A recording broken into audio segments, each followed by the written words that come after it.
করেছে, হে আমির, তোমার জিম্মেদারি হলো আল্লাহর আমানত জানাজা করে আল্লাহকে বুঝায় দাও। এত সহজ না নেতৃত্ব? বললে তো মুখ খারাপ বলবেন যে হাজি সাহেব আমাদের একটা কথ্য ভাষা জায়গা হচ্ছে না, বুঝতে পারি না, না নেতৃত্বের জন্য নিজেকে অযোগ্য মনে করে, নিজেদের ধারণা পরিবর্তন করেন। নেতৃত্ব আমরা চাই না, নেতৃত্ব কুক্ষিগত করে রাখতে চাই না। তবে অবশ্যই এই কথা বলবো, মুসলমানদের নেতৃত্ব দেওয়ার মতো হিম্মত সাহস যাদের আছে, আগে বুঝতে পারি নেওয়ার ব্যবস্থা করেন, তারপরে উঁচু করার ব্যবস্থা করেন, তারপরে অন্তত আপনার অধীনস্থ যত জনগণ থাকে প্রত্যেকের আমানতের দায়িত্ব আল্লাহ থেকে বুঝে নেওয়ার মতো সৎসাহস অর্জন করেন। সেই আমানত যখন মারা যাবে, জানাজা পরে আল্লাহকে সেই আমানত বুঝা দেওয়ার মতো দক্ষতা অর্জন করেন, তারপরে নেতৃত্ব দিতে আসেন।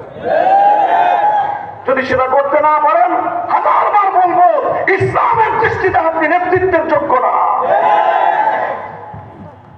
মুহতারাম হাজিরিন, কথা বেশি লম্বা বলবো না। এই কথাগুলো আমি জানি আসলে মূলত এই কথা কারো পক্ষে না, কারো বিপক্ষেই না, আবার সবারই বিপক্ষে। সমাজে বর্তমানে যারা যারা নেতৃত্ব দেওয়ার জন্য নিজেদেরকে উপযুক্ত মনে করেন, আমার এই কথা আপনাদের সবার বিপক্ষে, সব দলের বিপক্ষে। কিন্তু দুঃখ প্রকাশ করতে হয় যে আপনাদের বিপক্ষে এই কথা বলা ছাড়া আমাদের কোনো উপায় নেই, কোনো উপায় নাই। আলহামদুলিল্লাহ, মুসলমানদেরকে আমরা একটা শুভ সংবাদ শোনাতে চাই।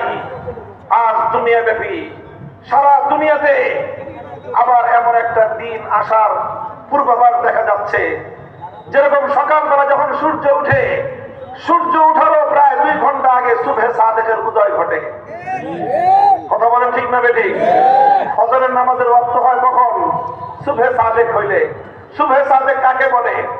সুবহে সাদেক হয় সূর্য উঠার এখন আমাদের ঘড়ির টাইম অনুযায়ী প্রায় 1.5 ঘন্টা আগে সুবহে সাদেক হয়। এরপরে আস্তে আস্তে সূর্যটা উঠে, সূর্যটা উঠলেই ফজরের নামাজের টাইম শেষ। যেমনি ভাবে